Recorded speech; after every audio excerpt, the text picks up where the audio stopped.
உதவுகிறது. மேலும் மழை நீரை என்னுள்ளே போக விடாமல் தடுக்கிறது. எனவே இந்த பிளாஸ்டிக்கிற்கு ஒரு நிரந்தர தீர்வு தருமாறு கேட்டுக்கொள்கிறேன். நம் அன்றாட வாழ்வில் நாம் நிறைய நெகிழியை பயன்படுத்திக் கொண்டிருக்கிறோம். சுருக்கமாக சொல்ல வேண்டும் என்றால் நெகிழி இல்லாமல் நம் வாழ்வே இல்லை என்று சொல்லலாம்.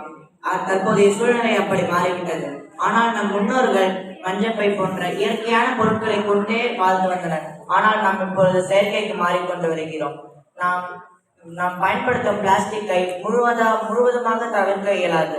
அதனால் நாம் ஒரு முறை பயன்படுத்தும் பிளாஸ்டிக்கை உடனடியாக தடை செய்ய உத்தரவிடுகிறேன் மற்றும் மற்ற பிளாஸ்டிக்கை படிப்படியாக தடை செய்யவும் உத்தரவிடுகிறேன். இதை சம்பந்தப்பட்ட அதிகாரிகள் கவனிக்குமாறு கேட்டுக்கொள்கிறேன். இந்த கோர்ட் டிஸ்மிஸ் அடைகிறது. நன்றி.